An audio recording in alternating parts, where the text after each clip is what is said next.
લાખો રૂપિયાના પગાર મેળવનારા સરકારી કર્મચારીઓને લાંચ રકમ મદ મીઠી લાગતી હોય છે. આ લાલચના કારણે જ લાંચ લેવામાં પાછી પાની ન કરતા ક્લાસ 1 ઓફિસર સામેલ હોવાનું સામે આવ્યું છે. ખાણ ખનીજ વિભાગના માલદાર હોદ્દા પર બેઠા બેઠા લાખોની લાંચ પોતાના સાગીરતોને હાથે લેતા હોવાનું રંગે હાથ સામે આવ્યું છે. હાલ સાગીરત ઝડપાયો છે, જ્યારે મદદનીશ નિયામકની શોધખોળ હાથ ધરવામાં આવી છે.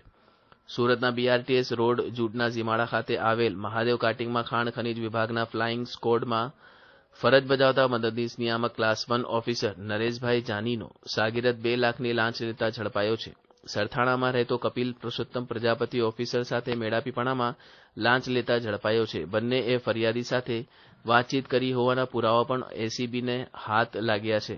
જોકે ઓફિસર હજુ સુધી હાથ લાગ્યો નથી. ફરિયાદીને મંડળી વતી મળેલી રોયલ્ટી પરમિટ આધારે ભાઠા વિસ્તારમાં રેતી અંગેની કામગીરી કરવાની હતી, જેમાં ફ્લાઇંગ સ્કોડ દ્વારા તેઓની કામગીરી અને જગ્યા પર કોઈ હેરાનગતિ નહીં કરવા સારું ખનીજ વિભાગ ફ્લાઇંગ સ્કોડના અધિકારીએ 2 લાખની લાંચ માંગી હતી.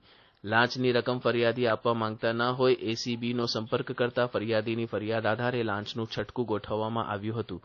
આ લાંચના છટકા દરમિયાન સાગીરત લાંચના નાણાં સ્વીકારી પકડાઈ જઈ ગુનો કર્યો હતો. હાલ તેને ડિટેન કરાયો છે, જ્યારે લાંચમાં મુખ્ય આરોપી અધિકારી હજુ ફરાર છે.